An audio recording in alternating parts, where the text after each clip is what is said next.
esoteric tradition that the same image is valid on 2 or more levels. But Discordian and Goonan never tired of pointing out, the symbolic level is not a fanciful construct on the basis of hard terrestrial fact, it is quite the other way round. In the present case, the mystical experience of penetrating the darkness at the pole is the fundamental reality and the authentic experience of the individual. The fact that the set of the material world reflects the celestial geography is what is contingent. In brief, in this teaching as in Platonism, it is the supersensible realm that is real, and the material realm that is a shadow of it. The seeker, through deep meditation on spiritual matters, succeeds in entering a world of mystical experience, and makes a pilgrimage to Hyperborea that cannot be discovered from maps. Archetype, the Greek poet, in shamanic rapture, is said to have traveled to Hyperborea while possessed by Apollo. Mystical soul travel to Hyperborea is common in ancient Greek literature. The journey to this pole is sometimes illustrated as the ascent of a column of light, extending from the depths of hell to the lucid paradise in the cosmic north. As previously mentioned, the pole is also a mountain, called Mount Kaf in Islamic tradition, whose ascent, like Dante's climbing of the mountain of purgatory, represents the pilgrim's progress through spiritual states. Goonan, in The Thin Lord of the World, explains the idea evoking the representation under discussion is essentially one of stability, that is itself a characteristic of the pole. The mountain, referred to as an island, remains immovable amidst the ceaseless agitation of the waves, a disturbance that reflects that of the external world. Accordingly, it is necessary to cross the sea of passions in order to reach the Mount of Salvation, the sanctuary of peace. Our search for Hyperborea is our desire to return to Paradise Paradise and the primordial spring of man's original existence. The importance of knowing the terrestrial location of the lost civilization at the northern regions is thus overshadowed by its symbolic relevance. To seek Hyperborea is to quest for spiritual enlightenment. The mountain, the island, the immovable rock, fixed in a polar orientation, relays a symbolic representation of our search for ultimate reality. Its immovability anchors us to this important task. And I'm spent. The word Agard is of Buddhist origin. It refers to the subterranean world or empire in whose existence all true Buddhists fervently believe. They also believe that this subterranean world has millions of inhabitants and many cities, all under the supreme domination of the subterranean world capital, Shambhala, where dwells the supreme ruler of this empire, known in the Orient as the King of the World. It is believed that he gave his orders to the Dalai Lama of Tibet, who was his terrestrial representative. His message is being transmitted through certain secret tunnels connecting the subterranean world with Tibet. Similar mysterious tunnels honeycomb Brazil. Brazil in the west and Tibet in the east seem to be the two parts of the earth where contact between the subterranean world and the surface world may be most easily achieved, due to the existence of these tunnels. The famous Russian artist, philosopher and explorer, Nicholas Roerich, who traveled extensively in the Far East, claimed that Lhasa, capital of Tibet, was connected by a tunnel with Shambhala, capital of the subterranean empire of Agard. The entrance of this tunnel was guarded by lamas who were sworn to keep its actual whereabouts a secret from outsiders, by order of the Dalai Lama.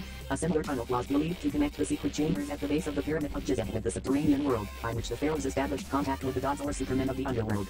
The various gigantic statues of early Egyptian gods and kings, as those of Buddha found throughout the Orient, represent subterranean supermen who came to the surface to help the human race. They are generally represented as sexless. They were emissaries of Agard, the subterranean paradise which it is the goal of all true Buddhists to reach.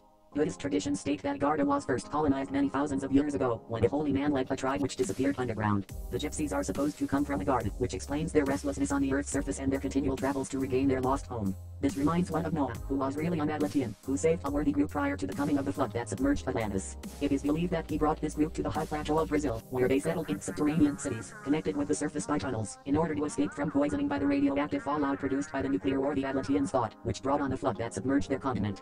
The Subterranean civilization Oegard is believed to represent a continuation of Atlantean civilization, which, having learned the lesson of the futility of war, remained in a state of peace ever since, making stupendous scientific progress uninterrupted by the setbacks of recurrent wars, as our surface civilization has been. Their civilization is many thousands of years old. Atlantis sank about 11,500 years ago, while ours is very young, only a few centuries old.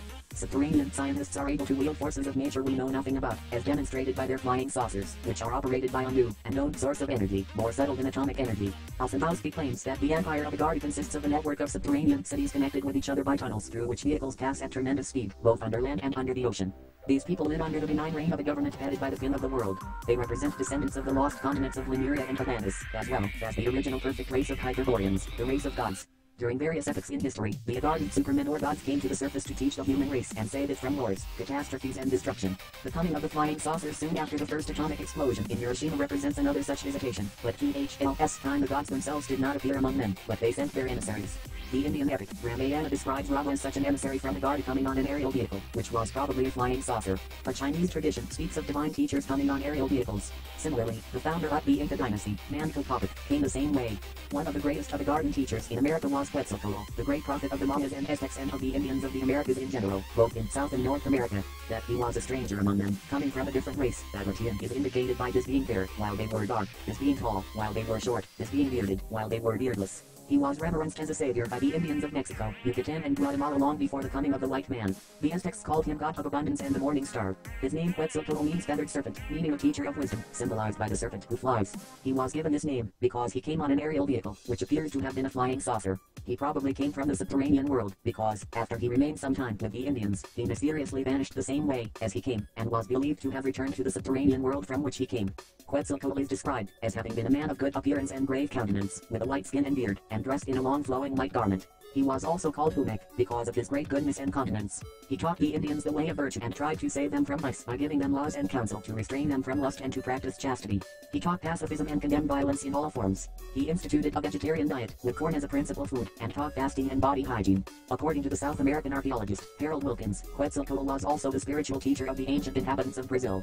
After remaining some time with the Indians, and seeing how little they cared to follow his teachings, except his recommendation to plant and eat corn as a basic food in place of meat, Quetzalcoatl departed, telling them that someday he would return. That this visitor from heaven left the same way in which he came, on a flying saucer, is indicated by the following facts. When Cortez invaded Mexico, the Emperor Montezuma believed that the predicted return of Quetzalcoatl had occurred because a fireball then gyrated over Mexico City, making the people wail and scream, setting the temple of the war god on fire. This fireball was believed to have been the flying saucer on which Quetzalcoatl traveled. Osiris was another such subterranean god. According to Donnelly, in his book, Atlantis the Antediluvian World, the gods of the ancients were the rulers of Atlantis and members of a superhuman race which governed the human race. Before the destruction of their continent, which they foresaw, they traveled by flying saucer through the polar opening to the subterranean world in the hollow interior of the earth, where they continued to live ever since. The Empire of the Garden, wrote Ossimbowski in his book Beasts, Men and Gods, extends through subterranean tunnels to all parts of the world. In his book he speaks of a vast network of tunnels constructed by a prehistoric race of remotest antiquity, which passed under both oceans and continents, through which swift-moving vehicles traveled. The empire of which Ossimbowski speaks and concerning which he learned about from Lamas in the Far East, during his travels in Mongolia, obviously consists of subterranean cities inside the Earth's crust, which should be differentiated from those existing in its hollow center. Thus there are two subterranean worlds, one more superficial and one in the center of the Earth. Huberman, whose book on flying saucers and the subterranean world we previously mentioned, believes that there exist many subterranean cities at various depths, between the Earth's crust and its hollow interior. Concerning the inhabitants of these subterranean cities, he writes, "This other humanity has reached an elevated grade of civilization, economic and social organization and cultural and scientific progress, in comparison with which the humanity which lives on the Earth's surface are a race of barbarians." In his book, Huberman shows a diagram of the Earth's interior, showing various subterranean cities at various depths, connected with each other by tunnels. He describes these cities as existing in immense cavities in the Earth.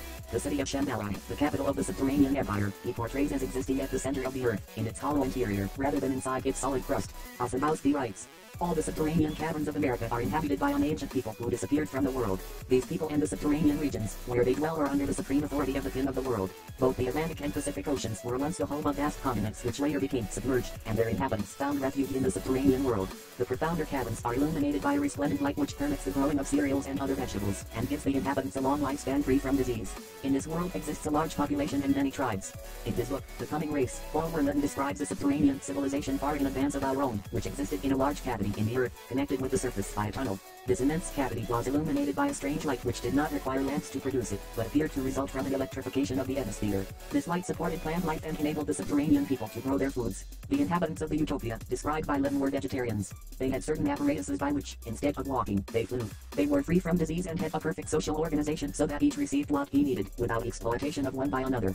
It is claimed that the Earth's crust is honeycombed by a network of tunnels passing under the ocean from continent to continent and leading to subterranean cities in large cavities in the Earth. These tunnels are especially abundant in South America, especially under Brazil, which was the chief center of Atlantean colonization, and we may believe they were constructed by the Atlanteans. Most famous of these tunnels is the roadway of the Incas, which stretches for several hundred miles south of Lima, Peru, and passes under Cusco, Chihuanaco and the Three Peaks, proceeding to the Atacambo Desert. Another branch opens in Arica, Chile, visited by Madame Blavatsky. It is claimed that the Incas used these tunnels to escape from the Spanish conquerors and the Inquisition, when entire armies entered them, carrying with them their gold and treasures on the backs of llamas, which they did when the Spanish conquerors first came. Their mysterious disappearance at this time, leaving only the race of Quechua Indians behind, is also explained by their entering these tunnels. It is claimed that when Atahualpa, the last of the Inca kings, who was brutally murdered by Pizarro, the gold that was being carried to his ransom on a train of 11,000 pack llamas, found refuge in these tunnels. It is claimed that these tunnels had a form of artificial lighting and were built by the race that had constructed Chihuanaco long before the first Inca appeared in Peru. Since the Incas who entered these tunnels to escape from the Spaniards were never seen since and disappeared from the Earth's surface, it is probable that they continued to live in illuminated subterranean cities to which these tunnels led. These mysterious tunnels, an enigma to archaeologists, exist in greatest number under Brazil, where they open on the surface in various places. The most famous is in the Rock Mountains of northeast Mato Grosso 2, where Colonel Fawcett was heading when last seen. It is claimed that the Atlantean city for which he searched was not the ruins of a dead city on the surface but a subterranean city with still living Atlanteans as its inhabitants, and that he and his son Jack reached this city and are still living therein. This is the belief of Professor D. Souza, Commander Strauss and O.C. Huguenin, whom we have mentioned before. The Roncator tunnel opening is guarded by fierce Javits Indians who kill anyone